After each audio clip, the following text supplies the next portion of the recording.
নামাজের মাধ্যমে সবর তৈরি হবে কেমনে?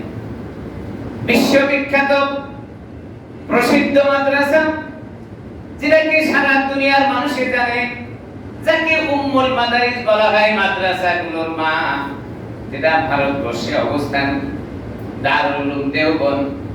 এই দেওবন্দ মাদ্রাসা রাসূল আকরাম সাল্লাল্লাহু আলাইহি ওয়াসাল্লামের হাতের ইশারায় প্রতিষ্ঠিত হয়েছে। সুবহানাল্লাহ। কাসেম নানুতুবি তৎকালীন সময়ে, যিনি ওই প্রতিষ্ঠানের প্রতিষ্ঠাতা, রাত্রিতে ঘুমের মধ্যে স্বপ্ন দেখলেন রাসূল আকরাম সাল্লাল্লাহু আলাইহি ওয়াসাল্লাম হযরত কাসেম নানুতুবির কাছে এসে বলতেছিলেন, কাসেম, দারুল উলুম দেওবন্দ পরিত্যক্ত জায়গা, ময়লা ফেলে এই দেওবন্দ জায়গাতে তুমি একটা মাদ্রাসা প্রতিষ্ঠা করো।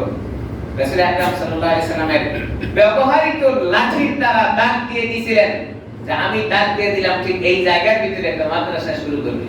হযরত কাসেম নানুতুবি রাহমাতুল্লাহ আলাইহি সকালবেলা ঘুম থেকে উঠে ওই জায়গায় গিয়ে দেখেন যে এখনো দাগটা রয়ে গেছে। সুবহানাল্লাহ। রাতে স্বপ্নে দেখাইছেন রাসূল, আমি লাঠি দিয়ে দাগ দিলাম, এই জায়গায় একটা মাদ্রাসা প্রতিষ্ঠা করব। সেই দারুল উলুম দেওবন্দের যুগশ্রেষ্ঠ মুহাদ্দিস ছিলেন হযরত হুসাইন আহমদ মাদানী রাহমাতুল্লাহ আলাইহি। দারুল উলুম দেওবন্দে আপনারা জানেন যে ইন্ডিয়াতে ট্রেনের প্রচলন খুব বেশি, ট্রেন চলে, যারা ওখানে গিয়েছেন তারা জানেন ট্রেন চলে বেশি, এবং সে ট্রেনের সময়সূচি কম্পিউটারাইজ নির্দিষ্ট করা আছে, কোনো কম বেশি নাই। কারো জন্য ওই ট্রেন অপেক্ষা করে, কারো জন্য অপেক্ষা করার সুযোগ নাই, টাইম টু টাইম সে ট্রেনগুলো চলতে থাকে। হযরত হুসাইন আহমদ মাদানী রাহমাতুল্লাহ আলাইহি কোথাও সফরে যাবেন, তো কিছু সাথী সঙ্গী সঙ্গে নিয়ে প্ল্যাটফর্মে দাঁড়িয়ে আছেন, ট্রেন আসতে দেরি। হুসাইন আহমদ মাদানী রাহমাতুল্লাহ আলাইহি বলেন সাথীদেরকে, ভাই ট্রেন তো আনে মে দের है, তো দো গানা নামাজ আদা করিয়ে, ট্রেন তো আসতে দেরি আছে, তো এই সময়ে 2 রাকাত নামাজ পড়ে নেই, বুজুর্গদের কাজ যা হয়। তা প্ল্যাটফর্মের সামনে গিয়ে একটা খুঁটির পাশে যায় নামাজ বিছিয়ে উনি নামাজে দাঁড়ায় গেছেন। তো উনি যখন নামাজে দাঁড়াইছেন, আশেপাশে ওনার সাথে সহচর্য যারা ছিলেন তারাও দেখা দেখি নামাজে দাঁড়ায় গেছে। নামাজে দাঁড়ানোর পরে কারো 1 রাকাত হইছে, কারো 2 রাকাত হইছে, কারো বা শুরু, মাঝখানে হঠাৎ করে ট্রেন এসে গেছে। ট্রেনের আওয়াজ, ট্রেন আসলে মানুষ নামে ওঠে, আবার বাঁশি দেয়, হুইসেল দেয়, আবার দেখবেন পাশে বাদামওয়ালা, ডিমওয়ালা, পানওয়ালা চিল্লাইতে থাকে, ডিম ডিম, পান পান, এই চিল্লাচিল্লিতে বাকি সবাই চিন্তা করলেন ট্রেন তো এসে গেছে, নামাজ ছেড়ে দিয়ে তড়িঘড়ি করে বাস সবাই ট্রেনের দিকে দৌড়াচ্ছে। কিন্তু হুসাইন আহমদ মাদানী নামাজের ভিতরেই আছেন, নামাজ পড়তেছেন। সাথীদের টেনশন, হাই কিভাবে, ট্রেন তো এখন চলে যাবে, তো হুজুরকে রেখে আমরা কিভাবে যাই?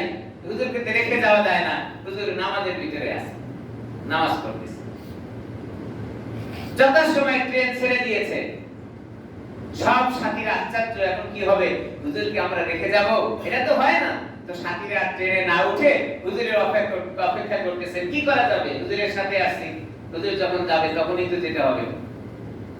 ঐতিহাসিকগণ লেখেন ট্রেন 2-4 কদম ঘুরছে, অর্থাৎ চাকা দিয়ে একবার ঘুরছে, ঘোরার পরে হঠাৎ করে ট্রেন বন্ধ হয়েছে, সামনে আর যায় না।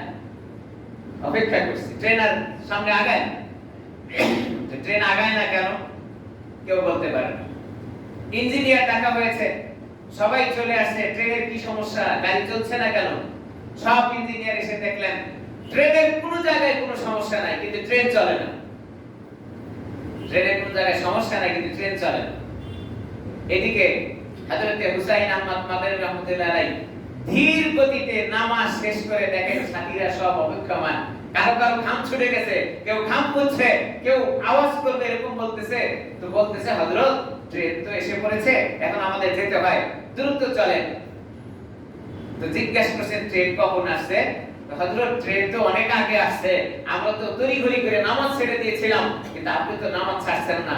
হযরত হুসাইন আহমদ মাদানী নিজের বক্তব্যে তিনি উল্লেখ করেছেন, আওয়াজ আমার কানে পৌঁছে, কেমন নামাজে দাঁড়াইছে। এখন সাথীদের বলছেন, ঠিক আছে দ্রুত চলো, এবার ট্রেনে উঠে পড়ো। ঐতিহাসিকগণ লেখেন হযরত হুসাইন আহমদ মাদানী রাহমাতুল্লাহ আলাইহি ট্রেনের বগিতে উঠে সিটে বসার পরে আবার ট্রেন চলা আরম্ভ করেছে। সুবহানাল্লাহ ওয়া বিহামদিহি। পরের স্টেশনে গিয়ে কৌতূহল বশতে ড্রাইভারের কাছে গিয়ে বলতেছেন, ড্রাইভার সাহেব, এই ট্রেন তো কোনোদিন 1 মিনিটও আমরা দেরি দেখি নাই, তো পিছনের স্টেশনে ট্রেনটা এত দেরি হলো কেন?